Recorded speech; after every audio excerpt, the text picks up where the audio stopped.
বিষ্ণু বলেন নিজে হক এটা জানার পরেও আর যাতে তর্ক না বাড়ে, যে তর্ক থামিয়ে দেয় জান্নাতের আঙ্গিনায়, তাকে আমি একটা ঘরের গ্যারান্টি দেই। ওয়াবিবাইতিন ফি ওয়াসাতিল জান্নাতি লিমান তারাকাল কাযিবা ওয়া ইন কানা মাযিআন। আর ওই ব্যক্তিকে আমি জান্নাতের মাঝখানে একটা ঘরের গ্যারান্টি দেই, যে ব্যক্তি কৌতুক করার সময়ও মিথ্যা পরিহার করে।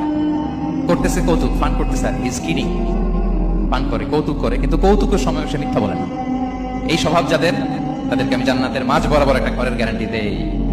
এরপর বিষ্ণু কি বলে দেখেন, তিনি বলেন ওয়াবিবাইতিন ফি আ'লাল জান্নাতি লিমান হাসানা খুলুকাহু। আর জান্নাতের একটা হাইস্ট পিক অফ প্যারাডাইস, জান্নাতের সর্বোচ্চ স্তরে আমি একটা ঘর বা একটা বাসভবনের গ্যারান্টি ওই ব্যক্তিকে দেই যে তার আচরণটা সুন্দর করেছে, যে সুন্দর আচরণের অধিকারী হয়েছে, তাকে জান্নাতের হাইস্ট পিকে আমি একটা বাসভবনের গ্যারান্টি দেই। তাহলে বলেন তো আমাদের আচরণটা সুন্দর করার দরকার আছে না নাই? এটা খুব ছোটখাটো একটা আমল, তাই না? কথা বলেন দক্ষিণ কোরিয়া প্রবাসী ভাইরা, আওয়াজ করে বলেন এটা কি ছোট আমল?